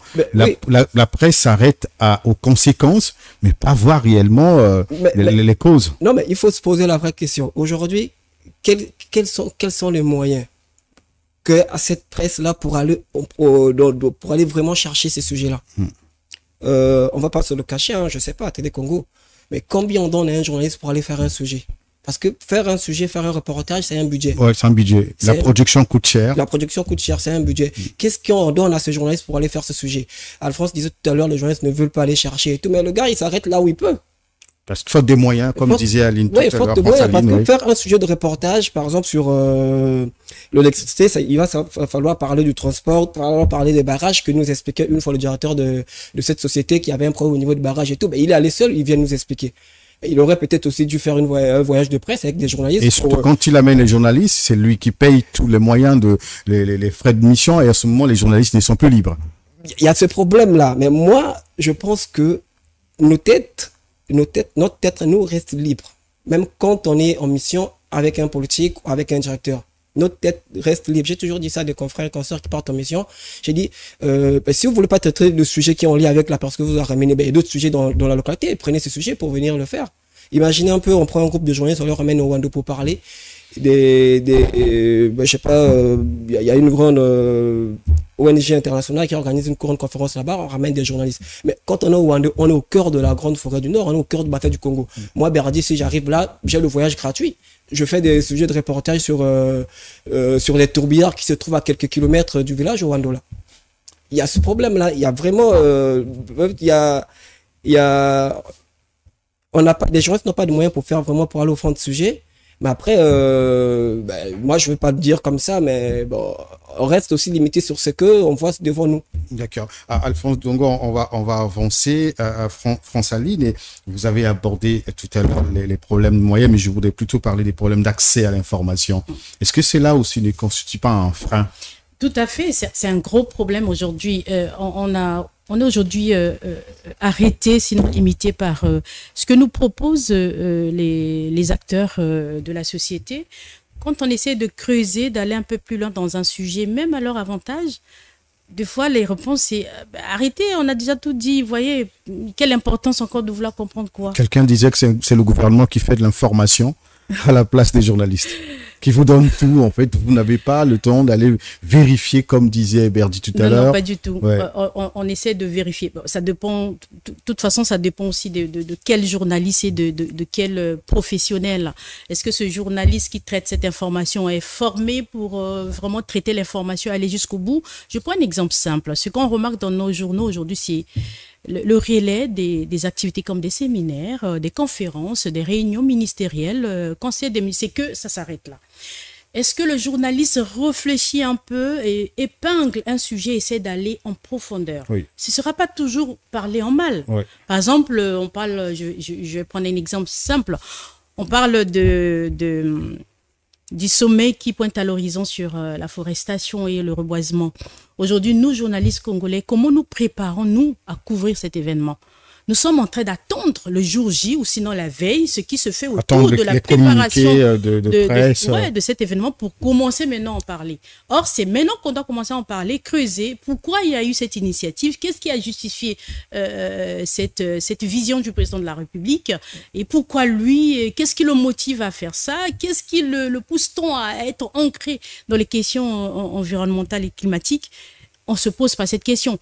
Et au niveau des populations, est-ce que les populations aujourd'hui sont prêtes à accueillir cet événement? Est-ce qu'ils savent même qu'il y a un événement comme ça qui existe, à part ce que nous relayons, nous, à travers des réunions ou des communiqués de presse qui se font? Rien.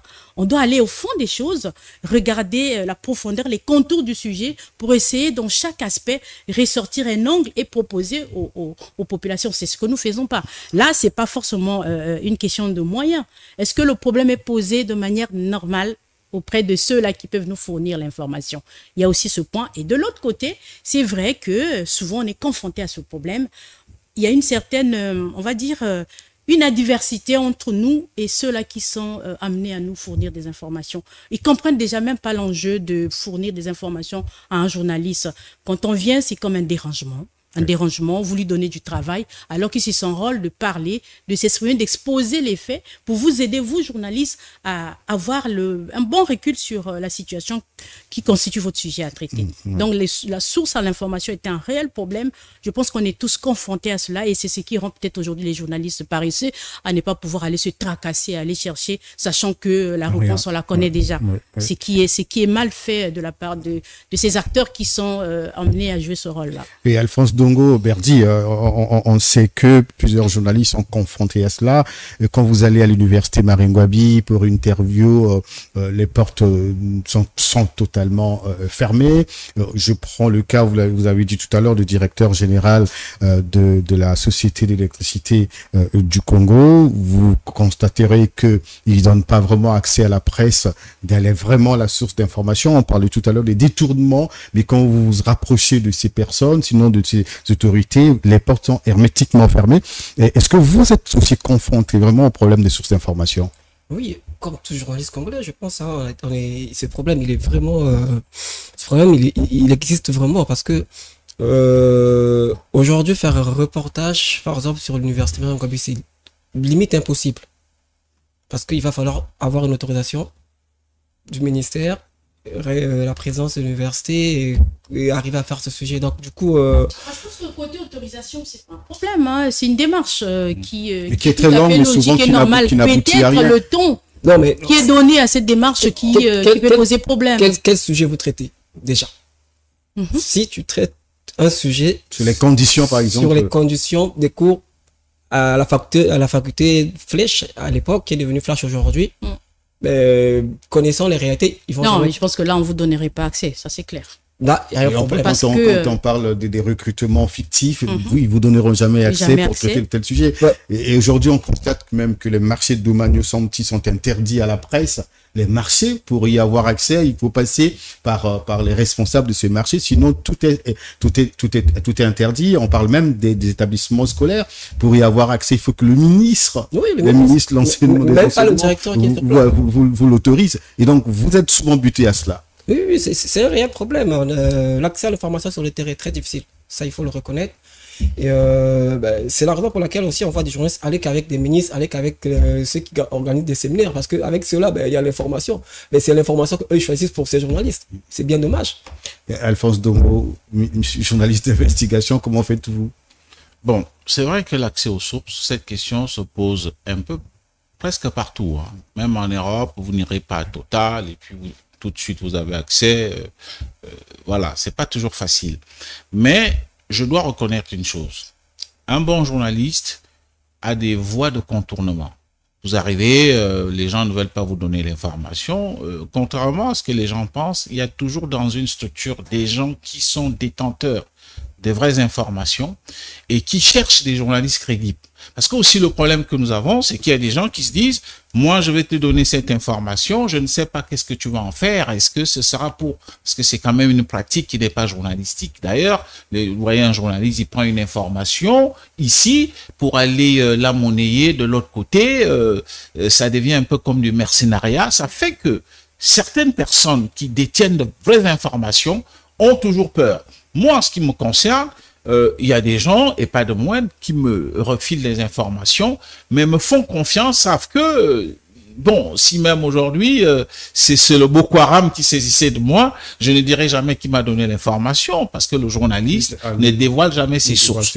Donc, il y a ce problème. Il y a aussi même un autre fait. Ça, je ne fais pas injure à des confrères, à des consoeurs. Nous sommes aujourd'hui, Journée internationale à la presse. Il y a aussi des confrères qui veulent aborder un sujet, mais sans vraiment donner l'orientation ou alors le chemin par lequel il va commencer. C'est-à-dire, il vient et dit, bon, je voudrais traiter du sujet de l'université. Je donne un cas. Mais il faudrait que l'interlocuteur, si c'est par exemple EKVC, que le directeur général, en vous écoutant, sache que vous avez déjà quand même une connaissance du dossier. Mais si vous posez des questions assez vagues, il y a des interlocuteurs qui se disent, j'ai affaire à un journaliste qui ne maîtrise pas le sujet. Je vais vous donner un exemple, c'est quelque chose, c'est un témoignage. Quand j'étais à Jeune Afrique Économie, et il y a une grande banque de la place qui était en difficulté. Mais avant d'aller rencontrer ce directeur général de banque, de cette banque, je me suis ressourcé. J'ai même interrogé quelqu'un à la Cobarc. J'ai fait, je peux dire pendant des jours, un petit cours sur l'économie bancaire. Moi, je n'ai pas fait économie bancaire. Et le monsieur me reçoit, il me dit, bon, moi, la presse congolaise, chaque fois, les gens viennent, ils te disent comment se porte la banque. Moi, dès que je me suis assis, je lui ai posé 2-3 questions.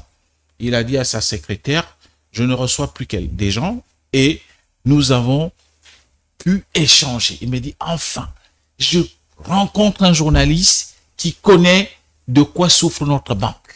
Et puisque tu le sais, on a fini l'interview. J'ai fait passer ce sujet à Jeune Afrique Économie. Il m'a appelé pour me dire, tu vas assurer la communication de la banque. Je te prends comme consultant. D'ailleurs, il m'a demandé s'il voudrait être recruté à la banque. Je lui ai dit non, moi je ne suis pas celui de la presse, mais je peux être, n'est-ce pas, consultant à cette banque. Donc, vous voyez, c'est des choses qui se passent. Moi, ce que je peux donner comme conseil, excusez-moi, hein, du haut de mes plus de 50 ans, si je peux donner des conseils à des jeunes consoeurs, jeunes confrères qui nous écoutent, je leur dis, avant d'aller rencontrer un interlocuteur sur un sujet donné, vous n'avez pas la matière, faites tout pour avoir la matière pour que cette personne vous respecte aux premières questions. Il y a des gens qui sont méprisants, oui, c'est quoi? Mais une question et il se ravise. Et donc, c'est ce que moi je peux dire. L'accès aux sources a toujours été difficile. Mais il faut chercher des voies de contournement. Dans notre pays, il y a plein de gens. Ils ont des informations. Moi, j'en ai vu. Il te dit, tiens, et pas de moindres gens. Et dis-toi, je te fais confiance. L'accès à aux sources d'information difficile, pas de moyens financiers ni matériels pour faire librement le travail. Est-ce que c'est pas ça, vous le disiez tout à l'heure, qui aujourd'hui donne facilite aujourd'hui la montée en puissance des influenceurs? Vous le disiez tout à l'heure, journalistes, influenceurs. Est-ce que c'est pas ça? On voit quelqu'un avec son téléphone, un individu avec son téléphone au coin de la rue et informé à la minute près avant que le journaliste n'arrive, et l'information fait le tour du monde. Et ce n'est pas diffusé par un journaliste. Est-ce que c'est pas à cause de ce que vous avez énuméré aussi? Oui, aujourd'hui, ce n'est pas seulement au Congo, hein. Les réseaux sociaux donnent maintenant le pion à la presse. Vous avez suivi, il y a eu un coup d'État, excusez-moi de rappeler cela, en Guinée-Conakry. RFI France 24 n'était pas, n'est-ce pas, collé à l'actualité. J'ai regardé, j'ai suivi RFI, j'ai regardé France 24, mais sur les réseaux sociaux, nous on savait déjà qu'il y a eu un coup d'État en Guinée-Conakry parce qu'on voyait le président en jean, pieds nus, voilà, avec des mutins. Voyez-vous? Donc aujourd'hui, les réseaux sociaux font l'actualité. Et c'est pourquoi un bon journaliste ne peut plus seulement se contenter de dire non, je fais le journalisme classique. Il doit être aussi branché sur les réseaux sociaux. Mon jeune confrère disait tout à l'heure, oui, il est difficile de faire des images des étudiants qui travaillent dans des mauvaises conditions. Ouf, vous n'avez pas besoin de caméra aujourd'hui parce que vous savez très bien que si vous devez entrer avec une caméra dans un tel lieu, vous aurez des problèmes avec votre smartphone. S'il est vraiment bien, n'est-ce pas, de grand calibre, vous pouvez prendre des images et on peut les traiter et ça devient une bonne information. Donc, aujourd'hui, les gens aussi, il faut savoir chez nous, en ce qui concerne le Congo ou de manière générale en Afrique, l'oralité l'emporte sur l'écriture. Alors, les gens préfèrent confier même des informations aux influenceurs. L'influenceur n'est pas comme nous, parce que le journaliste sait que ça, je ne peux pas dire.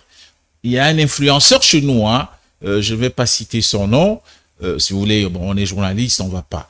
Ce que Fred Makita dit, moi, en tant que journaliste, je ne peux pas le dire. Oui. Vous comprenez? Il peut dire ce qu'il dit et les gens aiment ça parce que les gens, à un moment donné, disent « Ah, c'est ce que nous voudrions. C'est ce que vous devez faire, vous, les journalistes. » Mais ils oublient que pour être journaliste, on obéit à l'éthique et à la déontologie. On passe par une école. Si on n'est pas passé par une école, par des formations, ainsi de suite, et on devient journaliste. Et donc, on doit respecter. Si vous ne respectez pas cela, vous avez l'autorité de régulation, le Conseil supérieur de la liberté de communication qui va vous taper dessus.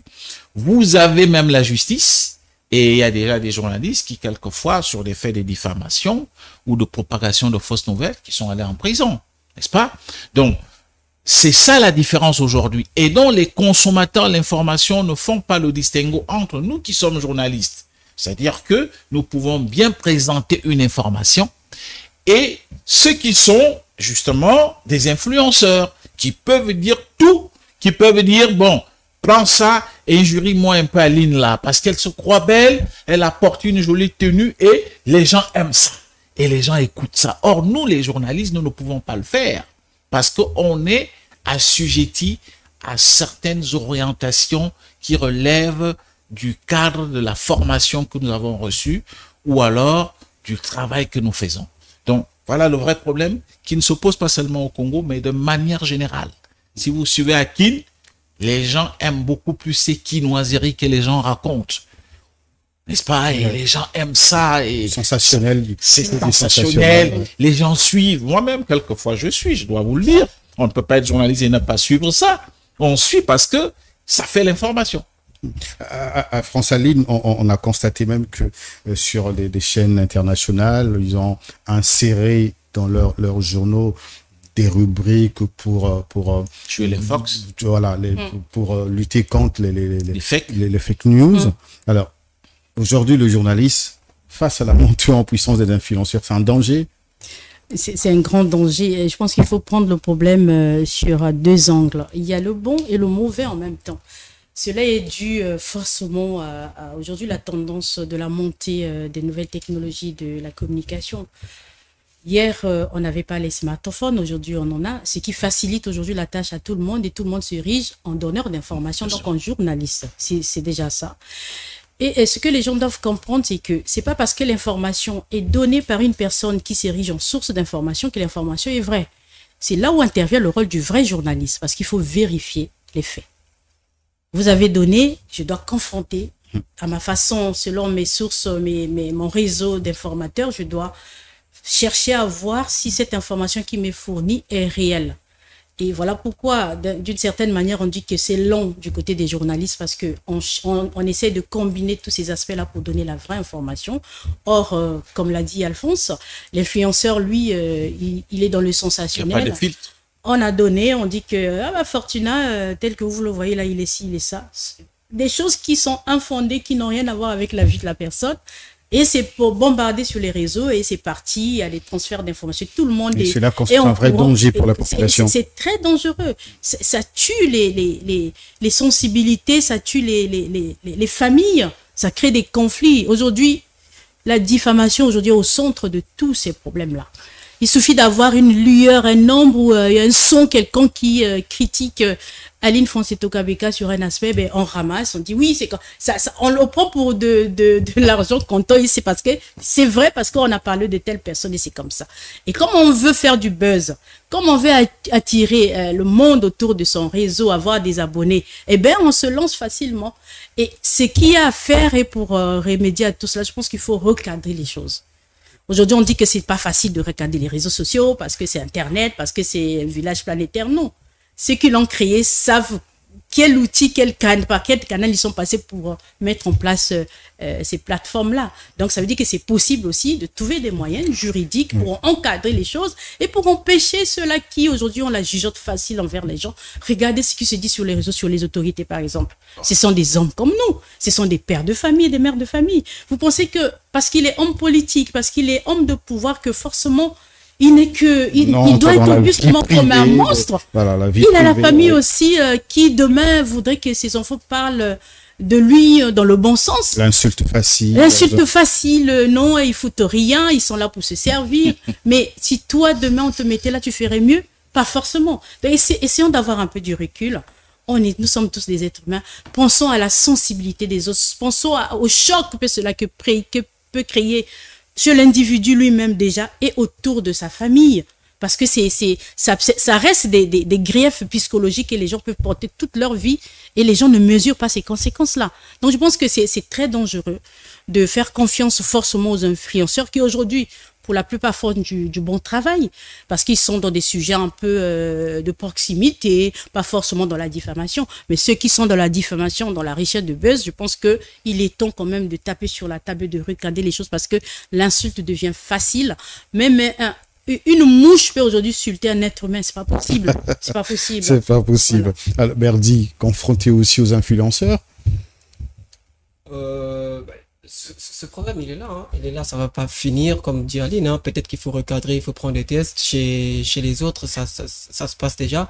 Mais nous, journalistes, on doit aussi s'adapter à ça, comme disait tout à l'heure Alphonse, en créant nos pages Facebook, X et tout. Pour donner la vraie information et lutter contre ces fake news, surtout des rumeurs. Ouais. Et des médias, des chaînes de télévision, des radios, tous, ils sont sur Internet aussi, pour essayer un peu de contrer cette montée-là.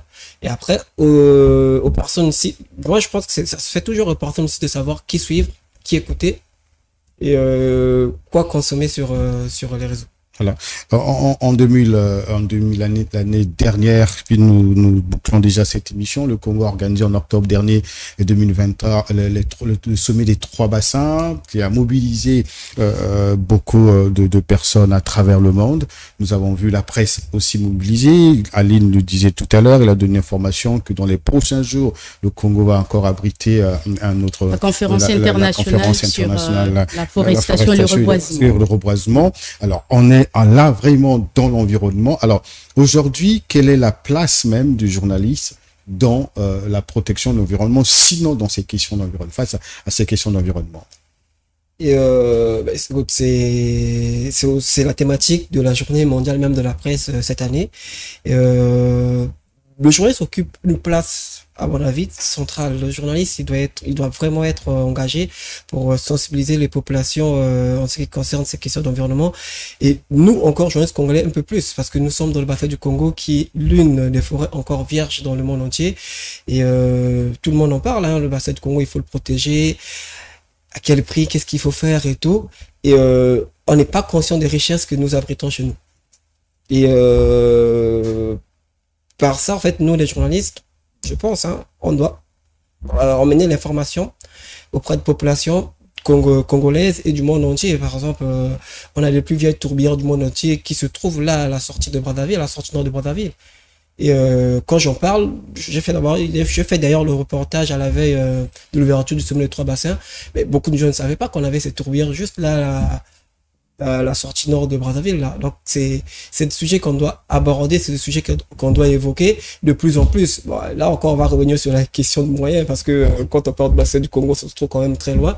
Je vois pas un média mobiliser ses journalistes pour aller faire un sujet à Ifondo qui est à 2 jours et demi de route d'ici, il n'y a pas d'avion pour arriver.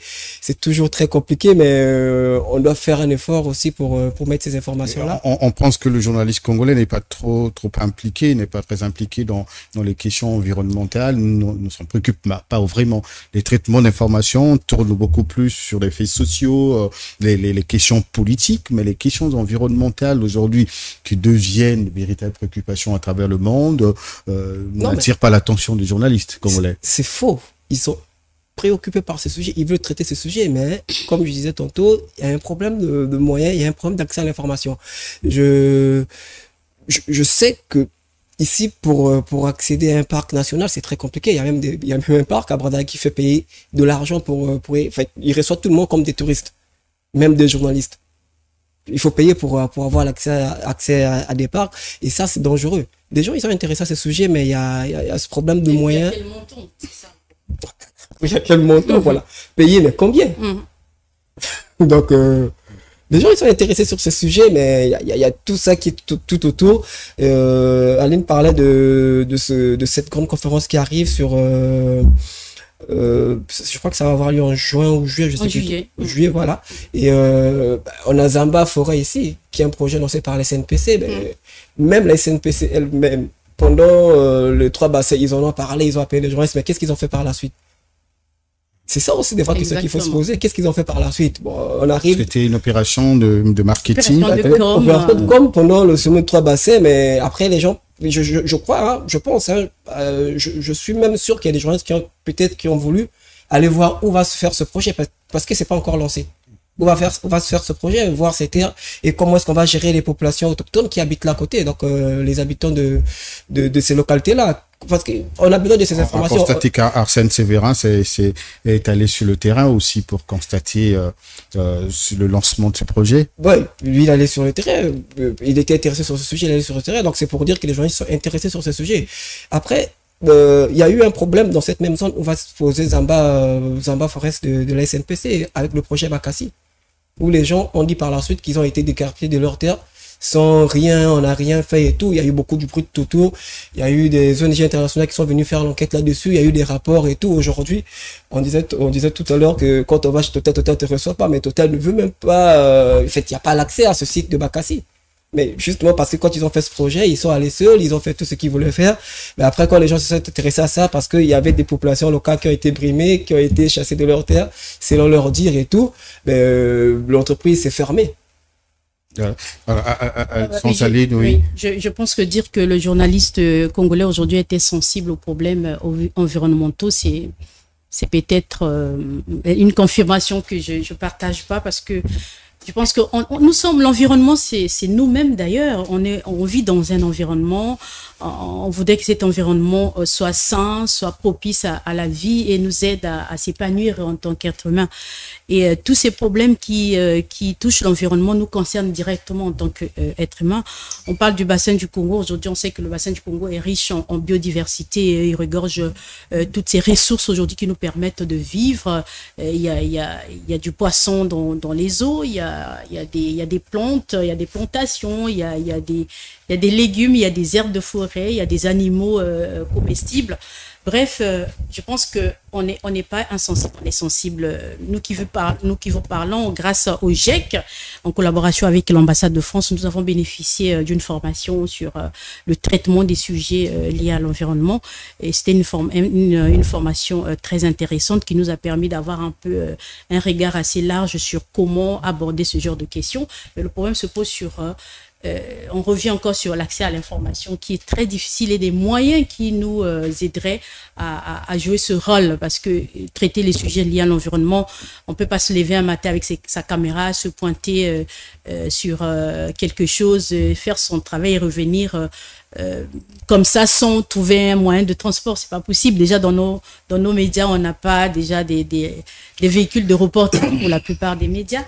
On va se déplacer par ses propres moyens, ce n'est pas facile. Et qui dit l'environnement dit pas seulement autour de nous de manière immédiate, c'est un peu plus élargi. Ça concerne la région, ça concerne le département, ça concerne le pays. Donc ça demande à ce qu'on puisse se mouvoir un peu plus, mais on n'a pas ces moyens-là. Aujourd'hui, hier, on avait des correspondants à l'extérieur, dans les départements, mais ce qui n'existe plus aujourd'hui. Donc s'il faut traiter un sujet dans ce sens, on est obligé de se déplacer, aller sur le terrain, constater les faits, faire des recherches, faire de l'investigation soi-même pour essayer d'apporter quelque chose de positif. Mais on ne peut pas par rapport à cela. Aujourd'hui, on parle de villes résilientes, je pense que c'est un sujet, c'est un projet de l'Union européenne aujourd'hui qui a démarré dans les villes comme Oando et puis Kinkala, Kayi. Donc, ce sont des sujets qui sont traités depuis un bout de temps, des projets qui sont mis en place depuis un bon moment. Les journalistes en parlent quand il y a des événements parce que, justement, à cause de ces moyens qui manquent aux journalistes, il faut que l'acteur puisse organiser quelque chose. Et comme il organise quelque chose, il aura les moyens nécessaires pour déplacer le journaliste sur le lieu de l'événement pour pouvoir aider ce journaliste à apporter de l'information. Donc, c'est cela, je pense qu'il faut peut-être que nous soyons peut-être soutenus dans ce sens aussi pour nous permettre en tout cas de jouer pleinement ce rôle, surtout que notre chef de l'État aujourd'hui est l'un des acteurs clés de l'environnement et des protections de l'environnement. Oui. Les initiatives, nous avons grandi avec, on en voit jusqu'à aujourd'hui. Hier, on a parlé du sommet des 3 bassins, c'était pas d'ailleurs la première organisation, c'était le deuxième sommet, puisqu'il y en a un qui a eu lieu il y a quelques années, 10 ans je crois auparavant. Et demain, on va parler de la conférence internationale sur le reboisement et la forestation. C'est dire que nous, en tant que Congolais, nous devons soutenir ces initiatives de notre président de la République et donc du gouvernement. Et pour les soutenir, nous devons donc peut-être apporter des projets sur la table de ceux-là qui peuvent nous accompagner pour se faire crédibles aussi dans nos projets, pour qu'ils soient en tout cas mobilisés, motivés à nous aider dans ce sens-là. Oui, Alphonse Ndongo, aujourd'hui on parle de plus en plus de changement climatique, on constate des pluies torrentielles qui surprennent même certains, on va dire, les experts en la matière, et le Congo a subi pendant plusieurs semaines des chaleurs caniculaires. Et alors, est-ce que ces questions-là préoccupent réellement le journaliste congolais? Oui, parce que ce sont des questions qui s'imposent à nous. Hein. De toute façon, lorsqu'il y a eu des inondations, lorsque le fleuve Congo est sorti de son lit, j'ai vu la presse en parler parce que c'est un événement qui s'impose à nous. Mais pas pour autant lorsqu'on parle de cette montée de canicule où parfois on arrive à 37, 38 degrés. Je ne sens pas encore que l'initiation au journalisme environnemental est vraiment au centre des préoccupations. On n'a pas vu les journalistes se mobiliser. On n'a pas vu des journalistes essayer de creuser les chaînes, la chaîne nationale, les autres chaînes, y compris vous-même et nous-mêmes, moi aussi. Oui. C'est-à-dire essayer de comprendre ce qui se passe, mais c'est vrai que on peut savoir que de manière générale, on parle de canicule à travers le monde. Là, on a vu à Rio de Janeiro où on est à plus de 60 degrés Celsius, où les gens sont obligés d'aller se coucher au bord de la mer, et qu'au Bangladesh, par exemple, on a carrément arrêté l'école.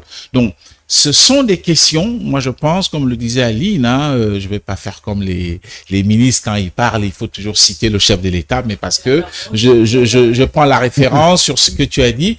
C'est vrai que le Congo, il faut le reconnaître, est quand même, à travers la personne du président de la République, est vraiment est monté au créneau et au premier plan des questions, n'est-ce pas, environnementales. Et c'est paradoxal qu'il n'y ait pas quand même une presse, n'est-ce pas, environnementale aussi, qui soit à la hauteur de ce qui se fait déjà depuis des années, pour que Brazzaville soit quand même, pour une fois, identifié comme le creuset de la presse environnementale. Tant mieux. J'ai appris qu'il y a une chaîne de télévision qui se crée. Peut-être que elle va faire des émules. Des gens vont essayer de se former, pas absolument des gens qui ont des bacs scientifiques ou des diplômes scientifiques. Il suffit seulement d'avoir une bonne dose de conscience professionnelle et l'amour de l'environnement pour devenir, n'est-ce pas, un journaliste environnemental. Donc, je crois que, pour répondre à ta question, je constate que lorsqu'il y a des événements de variation climatique ou alors tout ce qui va avec, des questions, n'est-ce pas, environnementales s'imposent à nous. C'est en ce moment que nous en parlons. J'ai vu le jeune Berdy avec son talent aller, n'est-ce pas, dans la partie du bord de la mer à Pointe-Noire et à nous apporter des informations que nous n'avions pas et qui sont passées dans sa chaîne. C'est déjà bien, mais que ce ne soit pas seulement à consommation internationale, mais je voudrais voir encore des journalistes, nous-mêmes, tout le monde, que nous nous intéressions à ces questions parce que il y va de notre vie. Nous parlons de chaleur, mais demain, on ne sait pas, on a vu le fleuve Congo sortir de son lit la fois passée. Qu'est-ce qu'on peut encore avoir d'ici là comme changement climatique, comme conséquence, n'est-ce pas, des changements climatiques? C'est pourquoi je trouve que les autorités, comme il y a déjà une chaîne qui va justement être dédiée à l'environnement, devraient davantage amener des jeunes journalistes, toutes tendances confondues, pourquoi pas, c'est-à-dire hommes comme femmes, à s'intéresser à ces questions. Mais il faut alors aussi des moyens. Il faut aussi des moyens parce qu'il n'y a pas de presse. Il faut dire une chose qui est vraie. Un jeune journaliste aujourd'hui à qui on demande de s'occuper des questions environnementales, il va regarder entre son billet de bus, quitter du point X pour aller au point B, juste pour parler des questions qui sont trop techniques et peut-être où il n'aura pas à avoir son bout de pain. Et c'est pourquoi ce sont des questions importantes. Il n'y a pas de presse sans argent. Voilà. Berdy Pombo, je suis à vous, c'est la dernière question pour boucler cette émission. Un confrère me disait tout à l'heure que il y a près de 70% des journalistes qui ont tenté d'aller vraiment creuser les questions sur l'environnement. On a vu des confrères qui sont allés dans la cuvette ouest pour voir comment les forêts sont exploitées. On a vu aussi Arsène Séverin qui est allé réaliser un reportage sur les éco-gardes, l'exploitation des mines. On a vu d'autres encore qui sont allés à Dimonica dans le Koulou, mais qui seraient, semble-t-il, interpellés, sinon interdits d'accès à ces zones. Est-ce que vous c'est pas ça aussi, à un moment donné, qui pousse le journaliste à rester loin de ces questions des journalistes congolais, bien sûr? Au contraire, quand vous partez sur un site, on vous interdit l'accès, c'est qu'il y a l'information. Moi, vous avez réalisé un reportage on l'a lu, voilà, sur Mukidimbe, ouais, le fameux dinosaure, c'est ça? Ouais, mais ça encore, c'était pas un sujet qui titillait, c'était un sujet super sympa où on est allé dans la forêt, on est allé chercher ce fameux dinosaure qui ressemblait à un mythe, mais qu'on n'a jamais vu, mais que tout le monde croit que le mème existait dans le lac télé. Mais je veux plutôt revenir sur le fait que si un journaliste aujourd'hui va quelque part et il trouve barrière, c'est qu'il y a quelque chose derrière. On vous a vu dénoncer la pollution à Pointe-Noire. Oui. Et ça a eu des retombées aujourd'hui. Et le président a fait des voyages, visiter le site de cette entreprise pétrolière qui s'est améliorée. C'est ça, en fait, le rôle du journalisme. Après, tout à l'heure, on en parlait. Vous ne s'est pas menacé après? Quand on est journaliste, quelqu'un aujourd'hui me disait « Waouh, tu es journaliste? Oui. » Est-ce qu'on t'a déjà arrêté? Oui, c'est la question qu'on nous pose tous. Est-ce que vous n'avez pas peur de la prison? Est-ce que c'est pression un peu psychologique? Voilà, donc c'est des mots encore, ça doit arriver quand on choisit de faire ce métier. Et d'entrée de jeu, tous on disait ici, on fait le métier de journaliste par passion. Parce qu'il y a plein de dangers en pratiquant ce métier, mais on le fait par passion. Et sinon, moi je deviendrai enseignant comme mon père l'était. Hein. J'ai les capacités, mais j'aime bien les journalistes et je le fais par passion. France Aline, c'est la dernière question. Vous avez très bien fait de rappeler à ceux qui nous suivent et à tous les Congolais les efforts que fait le Congo dans la protection de l'environnement, dans la gestion même de l'environnement. Mais il y a aussi ce côté caché de l'iceberg que les journalistes essaient de temps en temps de toucher. Je parlais de l'exploitation anarchique de nos forêts. On se souvient bien qu'il y a apparemment il y a eu un décret, sinon un arrêté qui interdirait le transport des bois par la nationale 1, mais malheureusement on constate quand même qu'il y a des véhicules qui passent toujours. Et quand le journaliste tente d'en parler, souvent il est sous pression. Il est sous pression parce qu'il essaie de dénoncer ce qui va peut-être contre les intérêts de ceux-là qui pratiquent ce genre de choses. Mais je pense qu'il est peut-être important pour le journaliste de savoir aussi comment aborder ce genre de sujet, comment présenter les faits. Interdit, oui, mais comment présenter la situation sans forcément peut-être choquer les acteurs. On est souvent... Peut-être c'est la critique que nous avons peut-être facile à avoir qui nous empêche d'être écoutés et d'être considérés. Le décret est là, on fait un bon sujet en présentant le décret et en dénonçant la situation parce qu'on a des images et des preuves. Je pense que même si la personne qui essaie de jouer ce rôle vous tape dessus, mais tout le monde verra que finalement, vous avez fait un bon travail. Et tout à l'heure, Berdy disait qu'il y a eu des réactions. Le président de la République est parti à Pointe-Noire. Et puis, il y a eu une suite qui a été donnée par le chef de l'État sur la situation de la pollution à Pointe-Noire pour dire que les gouvernements ou le président de la République n'est pas forcément au courant de tout. Nous sommes là pour aussi montrer des choses qui ne sont pas forcément connues du côté de nos gouvernants. C'est vrai qu'ils ont des représentants dans ces régions-là, mais tous ne sont pas habilités à aller sur le terrain et constater les faits. Nous sommes ceux-là qui seront peut-être les premières personnes à être contactées par les populations qui constateraient quelque chose. Et c'est à nous de pouvoir saisir l'occasion et savoir comment jouer ce rôle et bien le jouer. Je pense que si on le joue bien, même si aujourd'hui, si c'est un ministre qui est concerné par le secteur, vous dénonce le travail que vous avez fait. Mais si vous avez fait dans le bon sens et vous avez bien présenté le fait, et à la suite de cela, au-dessus de ce ministre, il y a eu la réaction, je pense que on n'a rien à craindre. Et en plus, on doit se réjouir de ce que au Congo aujourd'hui, la prison pour les journalistes est assez rare. Il faut le reconnaître quand même. Il ne faut pas que ça arrive puisque faut le reconnaître. Je pense que jusqu'ici, les journalistes sont professionnels. Alphonse Dongo, dernière question pour boucler. Il y a quelques mois, c'est l'année dernière, la ministre Arlette Soudan-Nono conduisait une délégation des journalistes dans le culot, précisément à Dimonica, pour aller constater l'exploitation anarchique des mines, hein, les populations qui sont impliquées, même certaines sociétés qui n'auraient pas reçu officiellement les permis d'exploitation. Est-ce que elle s'est adressée à la population pour parler de l'importance de protéger l'environnement? Est-ce que vous pensez que la population congolaise est au même niveau d'information que les journalistes ou le gouvernement? C'est vrai que toutes les questions qu'on peut aborder dans le journalisme ne sont toujours pas accessibles, n'est-ce pas, aux populations, parce que c'est le rôle du journaliste de simplifier le langage afin que l'information passe. Et qui plus est, il s'agit quand même là des questions de l'environnement qui sont assez techniques, avec beaucoup d'utilisation de termes techniques. C'est aux journalistes, n'est-ce pas? Et c'est pourquoi il est important que ceux qui sont en train de s'initier au journalisme environnemental aient des rudiments pour pouvoir simplifier le langage. Mais aussi, pas seulement ceux qui font ce travail en langue officielle.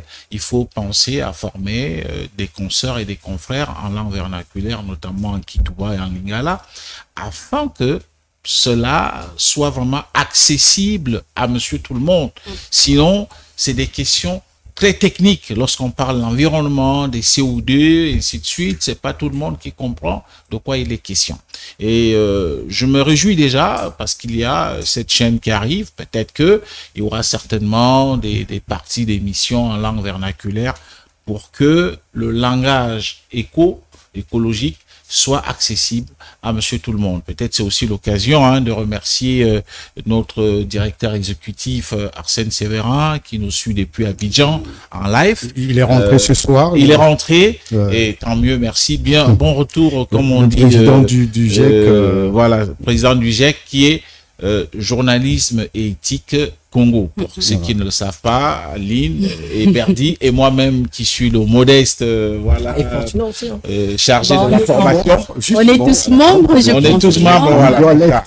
Merci, on remercie pour cela Arsène, c'est lui qui a été et son équipe, n'oublions pas, parce qu'il travaille avec une équipe, je pense à Rosie Piotte, je pense à toutes ces personnes autour de lui, au bureau du GIEC, pourquoi pas. Et c'est l'occasion pour moi aussi de saluer au niveau de Télé Congo ce grand travail qui est abattu par notre collègue Alexis de la Rivière. Il est très porté vers ces questions de l'environnement. Je pense qu'à travers ces reportages, on arrive quand même à saisir certains aspects de ce sujet. Il est parmi les 12 journalistes qui ont reçu des félicitations, sinon qui ont été reçus des prix, je crois, du Conseil supérieur de la liberté de communication. Des journalistes qui traitent l'information. Au-delà des prix, je veux qu'ils aient des moyens pour aller se former à l'étranger et être vraiment des bons journalistes. Et je pense que Alexis de la Rivière essaye aussi de s'émouvoir tant qu'il peut le faire, et il bénéficie également du soutien du directeur général de Télé Congo qui soutient beaucoup ces initiatives, qui l'accompagne beaucoup aussi dans ce travail qu'il fait. Et donc je pense que oui, on est quand même assez alerte et puis mobilisé. Reste que l'accompagnement soit assez conséquent pour que tous on puisse porter à bras le corps cette question climatique et environnementale. Voilà, donc le thème de cette année, la presse au service de la planète, crise environnementale et urgence du journalisme, Tombapic. Vous l'avez suivi, que les journalistes congolais sont également impliqués dans le traitement de l'information, on va dire écologique ou environnementale. Merci à vous qui nous avez suivis. Je vous rappelle que sur ce plateau, nous avons parlé, consacré cette émission à la Journée internationale de la presse le 3 mai. L'humanité célèbre, consacre cette journée à la liberté de la presse. Nous avons abordé aujourd'hui le fonctionnement, sinon la gestion de l'information, aussi le rôle du journaliste dans la société, ce qu'il vit au quotidien, ses rapports avec les hommes politiques, ses rapports avec les populations. Merci de nous avoir suivis. France-Aline est sur ce plateau et elle est de Télé Congo. Alphonse Dongo, journaliste économique et financier, et Berdi Pambou, correspondant de France 24 au Congo. TV5. Pardon. Voilà, de TV5. TV5. Alors, celui de France 24, c'est notre confrère Vivas Mambwana, voilà, qui est correspondant de France 24 au Congo. Alors, merci à toute l'équipe technique qui nous a permis d'être le vôtre ce soir. Partagez le contenu, abonnez-vous, taguez vos amis qui sont sur les réseaux sociaux. L'émission est aussi sur YouTube, sur TikTok et Instagram. Merci à vous. On se retrouve la semaine prochaine.